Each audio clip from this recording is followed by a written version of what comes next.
So 50 Cent has been named the most streamed New York rapper on YouTube in 2025.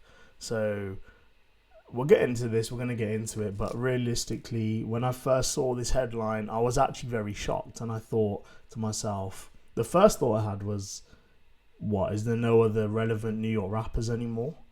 Is there no one being able to trump this guy's streaming numbers in big 2025? And then it really occurred to me about the reasons why this might have been. And obviously 50 Cent has been in the news a lot recently. It's been very relevant culturally, you know, granted with the Diddy doc and everything that's been going on. He's been very active in the TV and film spaces as well. He's definitely a character that's been able to keep himself relevant to a certain extent. But we're going to get into that. But why this is so surprising and why this was really, you know, scroll-stopping worthy was the fact that he is trumping these other artists who are also sitting on gold mines and catalogs of classics by hundreds of millions of streams on YouTube. And it is insane when you look at the numbers. So we'll look into it. Diverse Mentality tweeted this out at the end of the year, and it reads, 50 Cent's music has been dominating for years, despite not releasing a new solo album since 2014. Excuse me. So think about that. That's 11 years. It's 11 years since his last solo album that he's released. So no new music, maybe a couple features here and there, a couple, you know, power theme song, and, you know, a couple of them joints there, but nothing proper, right? No studio album, no new big single pushes, nothing like that. So YouTube's 2025 charts released, and 50 has dominated the numbers. And by dominated, we mean by a long distance from other New York rappers. The top 10 most streamed New York rappers globally on YouTube in 2025. 50 Cent, 1.9 billion. Nicki Minaj, obviously easily considered a legend in hip-hop right now, 1.2 billion. That's almost 700 million streams behind 50 Cent. Deep that number, 700 million. Cardi B, 955 million.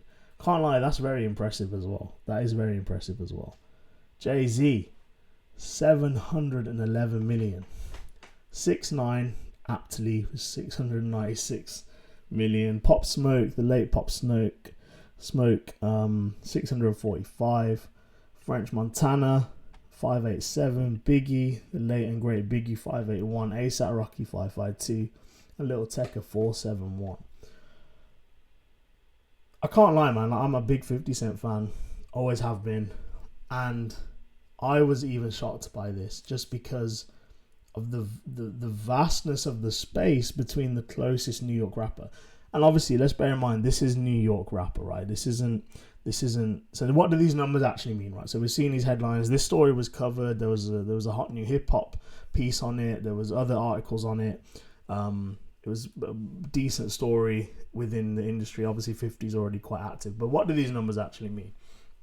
So when I first saw the headline, I initially thought, oh my God, he's the biggest stream rapper on YouTube. And I was thinking that can't be right. And lo and behold, it wasn't right because it's just New York rappers, right? But obviously New York, you know, mecca of hip hop to a certain extent. And you would assume that there's a consistent flow of talent coming from there. But you know, that's a conversation we'll have a little bit later on. We'll discuss that topic. But essentially, we're talking about just New York rappers. And obviously, I say just New York rappers. There's some big heavy hitters in that list, you know, goats, legends, icons of rap, of hip hop, of culture. So this is just New York rappers. It is YouTube only. So you look at these numbers and we're talking billions of streams. You would assume that it's all streams, but it's not. It's just YouTube. So this is just consumption on YouTube, views on YouTube of 50's catalogue, of Nicki's catalogue, Cardi's catalogue, just YouTube, just everything that's happening on that platform. It's across the year, so it's from obviously the start of January 25 to the end of the year. And the other thing to note is that this is aggregated YouTube data, so we're going to talk about that in a minute and what that actually means. But this isn't chart data. as in official chart or Billboard chart data. This isn't sales converted to streams with a ratio of 200 to 1, 300 to 1, 600 to 1. Whatever the ratio is nowadays, it's not that. This is aggregated YouTube data. This is everything happening on YouTube, the platform as a whole, right? So we just got to be clear about that and what that headline actually means. So let's look at the numbers. So 50 Cent 1.9 billion, Nicki 1.2 billion. That isn't even close, man. Like, that's not even close. It's not accidental. It's completely blown away other New York rappers. So the question is, why does this happen on YouTube and maybe not other platforms? Why doesn't it happen on Spotify or Apple? And I don't know. I haven't looked at those numbers. I don't know who was the most streamed rapper of the year on Spotify. I could hazard a guess. But why is it that someone like 50 Cent, who hasn't released new music for 11 years, solo music for 11 years, be able to top the top New York rappers on the platform on YouTube in big 2025? Why is that? Why does that happen on YouTube in particular? So we'll start by looking at the YouTube charts, and this is, I don't know if people have looked at this before. It's a really cool tool that YouTube launched maybe a few years ago, not that long ago. It's been around for a while, but not that long. And basically it shows you, what artists are doing numbers wise, where people are listening to them and what songs they're listening to, right? So this is 50's data for the last year, for the last 365 days. And we can see here the number, just under 1.9 billion streams. And you can see literally day by day how many views his channel or his content is getting, right? So looking at like 4 or 5 million a day. And then toward the end of the year, we're picking up to almost 6. And then there's a big day here on the last day, partying New Year's Eve, almost 7 million streams on YouTube of 50 Cent music, right? So pretty impressive stuff. Now, the other thing that it shows you, apart from obviously where people are listening, are the top songs. What people are streaming, which songs people are streaming on YouTube. And now this is where YouTube really favors long tail catalog. A well-established, built-up catalog, and you can depend on that to bring in 4 or 5 million streams a day without even doing anything, right? So these videos would have been sat on his YouTube for years, over decades long, like 2 decades long in some cases, and they've just been sat there, right? And they're bringing in those streams on a long tail basis, and that's where YouTube really favors, catalog in a sense compared to other streaming platforms. I think their algorithm has really been able to enabled artists to capitalize on that. YouTube's algorithm basically keeps resurfacing classics, resurfacing catalog, and it puts it right in front of your eyesight. It's not a shuffle thing. They do have mixes, they do have up nexts and all that sort of stuff, and they do bring in a lot of residual views as well. But it resurfaces old catalog, old classics, and that's what keeps it basically, for artists with a storied catalog, it keeps it at the forefront and it keeps that consumption level high. Now we apply those mechanics of YouTube to 50's catalog, and it's the perfect mix, right? It's the perfect mix. Like, let's look at the top songs that were streamed. We're looking at In the Club, 365 million streams in 2025 on YouTube alone. 1 million streams a day on YouTube alone for In the Club. Classic. Candy Shop, just a little bit. I'm actually really pleased that just a little bit's in there. It's one of my favourite tracks from his catalogue, but you'd expect a Many Men or 21 Questions to be above that. It's only just behind, but still, again, power of catalogue. Technology with Justin Timberlake, PIMP with Snoop, Baby by Me and Best Friend. So, we take that ability of YouTube with those mechanics and apply it to 50's catalogue. It's the perfect mix, right? He has bulletproof classics.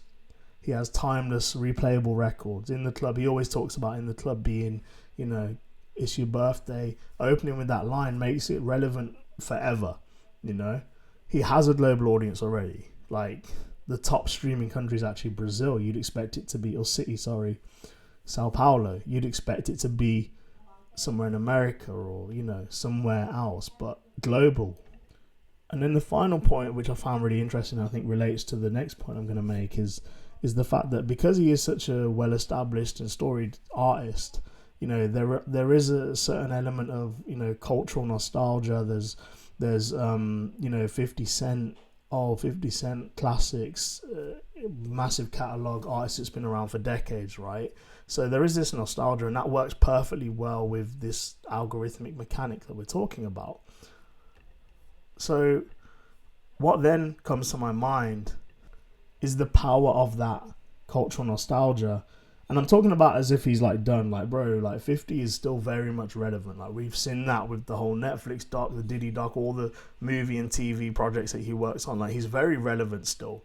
Let's not get it twisted. Like, he is still positioning himself consistently and very well, you know, as a relevant cultural icon in pop culture in general, right? Okay, so, you know, he's there and he's not going anywhere. But then what really came to my mind, and obviously it brought up the questions of New York, is the fact that this is the New York list, right? These are all very well-established names already. Like, these are all, you know, I'd say Lil Tecca is maybe one of the newest out of the list, but these are all very much like artists with huge catalogs already. And so, yes, it makes sense because we're talking about YouTube only here. We're not talking about most streamed on Spotify and that sort of thing. But it's almost like, where are the other new rappers? Like, where are the New York rappers? Where are they? Like, why is 50 Cent, his debut album, studio album, 2002 or 2003, whenever it was, over 20 years ago, why is my man blowing the top off like every other rapper in New York?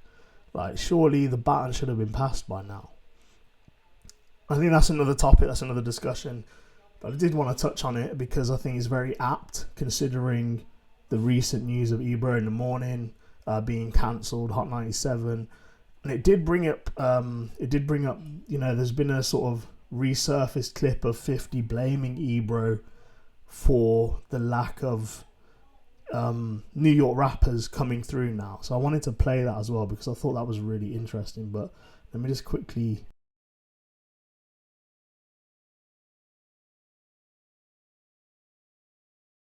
But New York City hip-hop. It is your fault. He was the program director. He did not play their music. No, I supported this is who you. They should be looking I supported you, and then you threatened to have me beat up. And I was like, so what, nigga? This is what it is. You fuck up. Because I'm like, look, how you going to mess it up and then say I did? All of the artists that made records during that time span, you mean to tell me they didn't play because my records were good? No, a lot of them. They didn't play because the program director didn't play. No, there was actually a lot of people who had hits during that time. A lot of people in New York had hits during that time.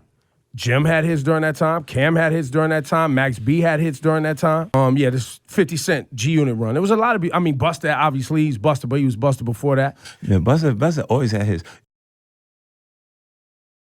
Yeah, so I find that really interesting. I mean, I got my own thoughts on Ebro, and this video isn't about that situation, but I found it very interesting, right? So, but this is the thing, like, you look at this list, and you're like, these are all old heads is disrespectful, but these are like very well established artists where their first albums were a long time ago now.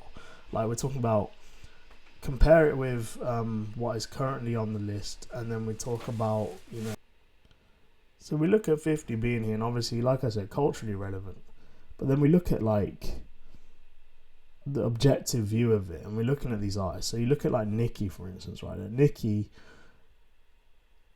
very much still relevant. Like, she very much I think she's involved in the Turning Point saga and all this stuff. She was on stage and all that. Her and Cardi, obviously very strong on social media. They had current cycles. I'm pretty sure Nicki had a new album a year or two ago, Pink Print or something like that. So, you know, they're still very active, I'd say. I think obviously 50's active on socials, but it's almost like if you know 50 if you're in that world sort of thing. But with Nicki and Cardi, you know, they still keep themselves relevant on social media. Jay-Z, 700 million, like less sort of visual era. optimization. He's not as present, yet he's omnipresent, if that makes sense. Like, he's not in your face, his face isn't there. And then, you know, obviously 6ix9ine is 6ix9ine, so that's whatever. Pop Smoke, obviously, you know, passed not too long ago, and potentially, you know, never reached his potential, what he could have been. And then French, again, not really active with the music too much. Biggie obviously passed away a long time ago, and you know, is still pulling in crazy numbers on YouTube. So this is where I think that, you know, yes, YouTube favors the catalog, but it also makes me just question what is going on in New York when it comes to rap, right? But that's that. And then, you know, I think you compare it to top rappers on YouTube, not just New York now, and this is the list here. And then, you know, you really are even more impressed to a certain extent by 50 Cent, you know, with his 1.9 billion, comparing it to the likes of Drake, Kendrick, and obviously 2025 was a crazy year for hip hop in general. But even the Travis Scotts and features, like, those numbers are impressive. NBA YoungBoy is one which I thought, you know, was really impressive as well, and he has built an incredible fan base. But then 50 Cent being the only New York rapper in the top 10, top 11, insane, right? Even, like, I was trying to think of New York rappers, and I couldn't really think of any that were popping to a different level, because none of these are obviously from New York, bar 50. The only one I could think of was Ice Spice, who had really had a big industry push and had done a lot of numbers over the past couple years. But when you look at her YouTube over the past year, she's at 375 million. You know, so 375 million, it's nowhere near this top 10 list. So it's really interesting. You know, it's really interesting stuff. It brings into question, is it a sense of cultural relevance, or is it purely algorithmic? And I think there's an opportunity for a perfect storm here, and I think that's what's happened with 50 in particular. Obviously, you know, he has been relevant in the news as of late with the whole Diddy doc, and we actually saw that affect his streaming numbers. So it was reported in the week following the documentary, December 2nd, 50 Cent's music streams in the US in particular jumped by 30% from 21.3 million to 27.9 million, which is an insane jump just off the back of the reckoning. And obviously that wasn't even really pushing 50. That was all about, obviously 50 pushed it, and he was the face of it, and that's why it was such a big deal. But, you know, it wasn't why it was such a big deal, but it was part of the reason, right? And so it was very interesting to see that. It's very interesting to see that. But I think this is also a lesson in how legacy trumps moments. Like, we saw the little jump from 50's catalogue, but, you know, it doesn't speak anywhere near to the overall streaming numbers for the last year. Like I said, we saw this little spike here toward the end of the year, but that's how you get the millions of streams, right? This consistent flow of catalog and that perfect storm that I keep talking about. And I think the final thing that it really speaks on is the idea that labels and artists really undervalue YouTube catalog as an outlet for their music, as a consumption platform for their music, and why new artists should care. Like, this is the perfect example of why you should care about this sort of thing. But let me know what you think. Let me know your thoughts in the comments. I think, you know, I was shocked that 50 was top in this list, but at the same time I fully get it and understand it. It was a perfect storm. It was a perfect concoction for him. Does YouTube tell us more about real listening habits than a Spotify, for instance? What do you think, or who do you think should have topped the list? Which artist do you think from New York should be competing? Like, the fact that Ice Spice is nowhere near speaks a lot to a lot of things, which again we don't need to get into. But let me know your thoughts in the comments. Appreciate your support as always. Please like and subscribe as we grow the channel, drop more videos. Thank you.